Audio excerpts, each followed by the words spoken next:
Okay, modification number 3, the pair valve. And this is your pair valve right here. That's it there. It's on the back of the airbox. And it takes air, clean air, after it's filtered out of the airbox here, routes it to the valve, which is electronically activated. This valve is only pumping air into these lines. There's one here, and you'll see one over here at low speeds.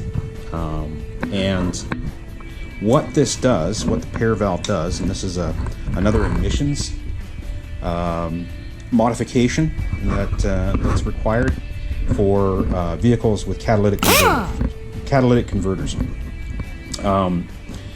By pumping clean air into these lines, and where these lines feed in is into the cylinder heads just beyond the exhaust valves.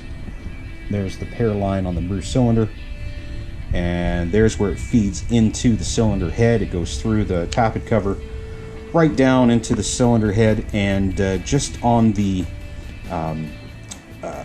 header side of the exhaust valves is where this air is being injected. So, what does it do? And why is it needed for bikes with catalytic converters? Well, it's pretty, it's a pretty simple explanation, and that is when a bike or any motor for that matter starts up and is cold, it usually runs a little rich. The fuel injection system is designed to add more fuel while the engine warms up and gets up to operating temperature.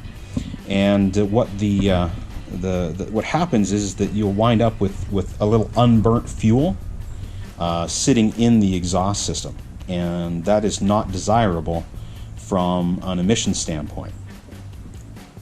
So what this extra air does, that's being injected after combustion, fresh air, is it helps burn off that unspent fuel that is sitting in the exhaust system. And where that typically resides is in your catalytic converter, which is right there. Okay?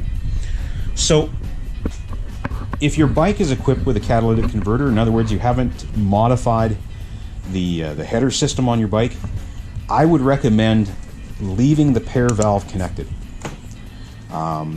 Taking this system and bypassing it really does nothing as far as performance is concerned. If you still have the catalytic converter installed on your bike, you can wind up with a lot of extra fuel down there, and the catalytic converter can start to burn out because it's going to sit and eventually it'll catch fire and burn, and you'll get that rattle that you sometimes hear in those catalytic converters. It's also somewhat fooling the fuel injection system. People disconnect this system because they think that the pair valve is making the bike run lean. No, not necessarily. What it is it's burning. It's helping burn unburnt fuel that's in the exhaust system already, as it makes its way past your O2 sensors. And the advantage of that is that you're going to get a more, the O2 sensors are going to read a much more complete fuel burn, and you'll wind up with actually a more balanced fuel delivery. Now, if you have changed the front headers and rear headers on your bike, if you've done that system, the front part of your exhaust system, right, and you've changed that out, and you've gotten rid of the catalytic converter, which is always a good thing because catalytic converters are heavy, they retain heat. So if you can get them off your bike, always recommend it. But if you've done that, why would you want to disconnect the pair valve? Well, that's because that pair system then would be feeding air into the exhaust system, and that could fool the O2 sensors in this in the system to making it believing that there is the engine is actually running leaner than it is. Okay, so there's lots of videos online that you can learn more about pair valves. Pair valves are in all sorts of vehicles, cars, trucks, fuel-injected motorcycles with catalytic converters. Anything with a catalytic converter will have something similar to this. But I'm going to show you how to disconnect the pair valve. Again, I don't recommend doing it if you do not have a fuel injection system, or do not have the headers changed. If you've got the stock header system with catalytic converter, I suggest you leave this alone. You're not going to get any more horsepower by disconnecting this. You're not going to help your fuel injection system in any way, shape, or form. You just leave it alone and save yourself this mod. But, like I said, if you have changed the headers out, here's how you would proceed to bypass the pair system.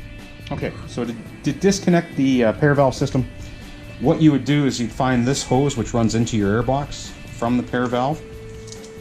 You would take the hose off of the air box.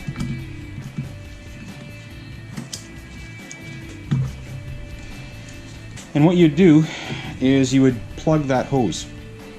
A lot of guys use marbles or ball bearings. Something in there that is big enough to fit into the hose, but not so big as to travel into the valve itself. And that, of course, will restrict and eliminate the amount of air that can be sucked into this system. Disconnecting this valve is this pair valve is just that easy. You don't have to get any more complicated than that.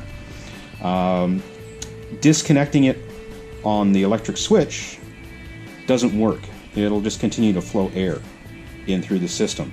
So what you want to do is you want to plug off the air inlet. But again, remember that if you still have a catalytic converter on your bike, it's not advisable to do that.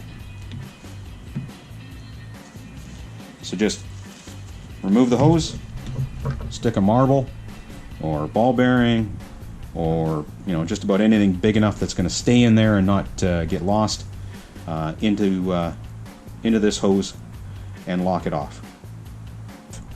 Good luck and ride safe.